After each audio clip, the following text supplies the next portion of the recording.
Donor eggs కానీ donor sperms కానీ తీసుకుంటే ఎప్పుడు డోనర్స్ గ్యామెట్సే వాడాల్సిన అవసరం ఉంటుందా అని చెప్పి ఇండికేషన్స్ అనేటివి మనకి self eggs self sperms option ఉంటే మోస్ట్లీ డోనర్వి చెప్పమన్నమాట. అంటే వాళ్ళ ఎగ్స్ బాగున్నాయి, స్పర్మ్స్ కౌంట్ అంతా నార్మల్ ఉంది, స్పర్మ్స్ కూడా ఉన్నాయి అనుకున్నప్పుడు ఎక్కువగా డోనర్ అనేది మనము సజెస్ట్ చేయం. అలా కాకుండా ఏదైనా జెనెటిక్ ప్రాబ్లమ్స్ కానీ రికరెంట్ ఇంప్లాంటేషన్ ఫెయిల్యూర్ కానీ ఇలాంటి కండిషన్స్లో మాత్రమే డోనర్ ఎగ్స్ డోనర్ స్పర్మ్స్ అనేది చెప్తాము. సో లేదు ఒక్కొక్కసారి ఎక్కువ ఎమోషనల్గా వాళ్ళు డిలే అవుతుందని చెప్పి యాంగ్జైటీతో ఉన్నప్పుడు కూడా ఒక్కొక్కసారి రేర్ కండిషన్స్లో చెప్తాము. సో ఇలా చేసుకున్నప్పుడు డోనర్ ఎగ్స్ డోనర్ స్పర్మ్స్ వాడి ఐవీఎఫ్ చేసుకున్నప్పుడు మళ్ళీ అంటే నెక్స్ట్ సైకిల్ కానీ వాళ్ళకి ఎగ్స్ ఏమన్నా మళ్ళీ ఏదన్నా కండిషన్స్ వల్ల ఆ టైంలో ఎగ్స్ తక్కువ ఉన్నాయి, లేదు ఏదన్నా మెడికేషన్ వల్ల స్పర్మ్స్ ఇంప్రూవ్ అయినాయి, ఇట్లా ఏమన్నా ఉంటే వాళ్ళు సెల్ఫ్ ఎగ్స్ సెల్ఫ్ స్పర్మ్కి కూడా వెళ్ళొచ్చు. కాకపోతే మోస్ట్లీ మనము ఇండికేటెడ్ అంటే నార్మల్గా వాళ్ళకి లేనప్పుడే డోనర్ సజెస్ట్ చేస్తాం కాబట్టి మోస్ట్లీ డోనర్ సైకిల్స్ అనేది అవసరం పడవచ్చు. బ్రెస్ట్ క్యాన్సర్ ఉన్నప్పుడు ప్రెగ్నెన్సీ ప్లాన్ చేయొచ్చా అనేది మనం చూసినట్టయితే, ఎప్పుడైతే మనకు బ్రెస్ట్ క్యాన్సర్ అనేది డయాగ్నోస్ అవుతుందో అలాంటి వాళ్ళలో ఆంకాలజిస్ట్ అంటే క్యాన్సర్ స్పెషలిస్ట్ కన్సల్టేషన్ ద్వారా అది క్యాన్సర్ అనేది మనకు ఏ స్టేజ్లో ఉంది and A type of cancer అనేది చూసుకోవడం ఇంపార్టెంట్ అనమాట. సో వాళ్ళ అడ్వైజ్ని బట్టి మనకు ప్రెగ్నెన్సీ ప్లాన్ చేయడానికి ప్రొసీడ్ అవ్వచ్చా, ఎప్పుడు ప్రొసీడ్ అవ్వచ్చు అనేది డిసైడ్ చేయడం జరుగుతుంది అనమాట. బట్ మనకి ఒకసారి క్యాన్సర్ డయాగ్నోస్ అవ్వగానే దానికి ముందు మనము ఎగ్స్ ఫ్రీజ్ చేసుకోవాల్సి ఉంటుందా, లేదు క్యాన్సర్ ట్రీట్మెంట్ అనేది అడ్వాన్స్ స్టేజ్లో ఉంది, సో ప్రెగ్నెన్సీ అనేది ఎంతవరకు మనం ప్లాన్ చేయడానికి ఫీజిబుల్ ఉంది అనే దాన్ని బట్టి డెసిషన్ తీసుకోవడం అనేది చాలా ఇంపార్టెంట్. సో ఎప్పుడైతే మనకు డయాగ్నోస్ అవుతుందో అప్పుడు మనము కొన్ని సింపుల్ టెస్ట్ ద్వారా మన ఓవేరియన్ రిజర్వ్ అంటే ఎగ్ నెంబర్స్ ఎలా ఉన్నాయి అనేది తెలుసుకోవడం ఇంపార్టెంట్ అనమాట. సో ఎప్పుడైతే మనకు డయాగ్నోస్ అవుతుందో అలాంటి కేసెస్లో మనము ఏఎంహెచ్ అని ఒక బ్లడ్ టెస్ట్ ద్వారా మన ఓవేరియన్ రిజర్వ్ అంటే ఎగ్ నెంబర్స్ ఎలా ఉన్నాయి అనేది తెలుసుకొని అండ్ సైమల్టేనియస్గా క్యాన్సర్ స్పెషలిస్ట్ కన్సల్టేషన్ తీసుకుంటూ వాళ్ళ ఒపీనియన్ ద్వారా మనం ప్రెగ్నెన్సీ ప్లాన్. ఆడవాళ్ళకి వయసుతో పాటు ఎగ్ కౌంట్ తగ్గడం అనేది అందరికీ తెలిసిన విషయమే. సో పుట్టుకతో ఆడవాళ్ళకి ఫిక్స్డ్ నంబర్ ఆఫ్ ఎగ్స్ ఉంటాయి.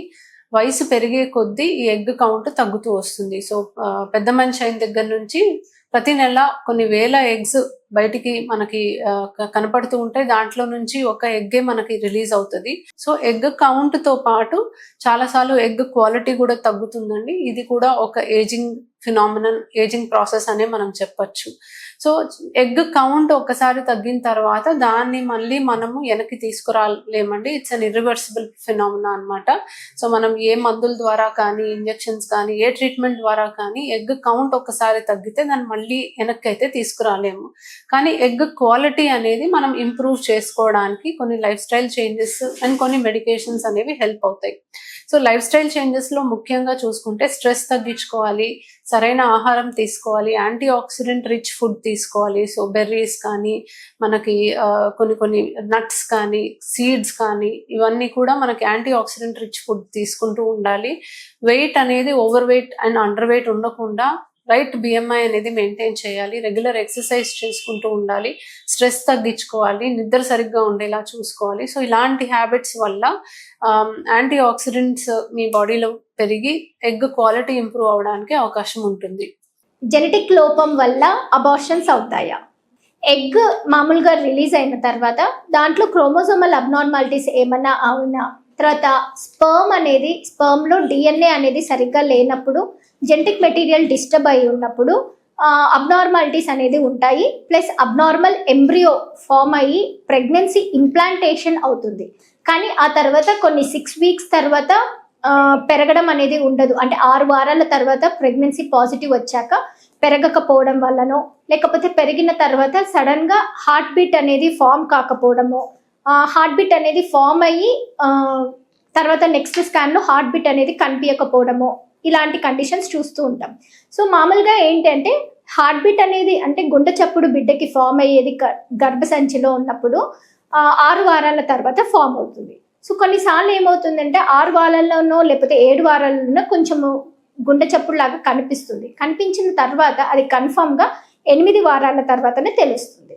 ఈ క్రోమోజోమల్ అబ్నార్మాలిటీస్ వల్ల ఏమవుతుంది అని అంటే ఫస్ట్ 3 నెలల లోపల అబార్షన్స్ అవుతున్నాయి అంటే 80% వరకు ఖచ్చితంగా క్రోమోజోమల్ అబ్నార్మాలిటీస్ వల్లనే అవుతుంది. వీడియోలో ప్రెగ్నెన్సీ రావాలి అంటే సీమన్ అనాలిసిస్ లో సీమన్ పారామీటర్స్ ఎలా ఉండాలి అన్న టాపిక్ గురించి మాట్లాడుకుందాం. సీమన్ అనాలిసిస్ అనేది ఒక బేసిక్ టెస్ట్, మగవాళ్ళలో ఉండే ఒకే ఒక టెస్ట్. సో దీనివల్ల మనకి ఫర్టిలిటీ ఎలా ఉంది అన్నది చాలా మటుకి ఒక ఐడియా వస్తుంది. సీమన్ అనాలిసిస్ ఇచ్చేటప్పుడు మీరు 2 to 7 days గ్యాప్ ఉండేలాగా, హస్బెండ్ వైఫ్ కలవకుండా 2 to 7 days గ్యాప్ ఉండేలాగా చూసుకోవాల్సింది ఉంటుందండి. సో సీమన్ అనాలిసిస్లో మనకి రిపోర్ట్లో చాలా పారామీటర్స్ ఎవాల్యుయేట్ చేస్తాం. అందులో ఇంపార్టెంట్వి 5 పారామీటర్స్. ఒకటి వాల్యూమ్ ఎంత ఉంది, వాల్యూమ్ మినిమం ఇస్ 1.5 ml అండి. మరీ తక్కువగా ఉంటే ఏమన్నా ఇన్ఫెక్షన్స్ వల్ల వచ్చే దారిలో ఏమన్నా బ్లాకేజెస్ ఉన్నాయా అన్నట్టుగా మనకి డౌట్ అనేది వస్తుంది. సెకండ్, స్పర్మ్ కౌంట్ అనేది 15 మిలియన్ల కన్నా ఎక్కువగా ఉండాలి. థర్డ్ ఇస్ కదలికలు అండి. స్పర్మ్ కదలికలు మినిమం 100లో 32 స్పర్మ్స్ అన్నా ముందు కదులుతూ ఉండాలి. ప్రోగ్రెసివ్ మొటిలిటీ అని అంటారు. న్యాచురల్ గా ప్రెగ్నెన్సీ ట్రై చేయాలి అంటే these are the minimum basic requirements.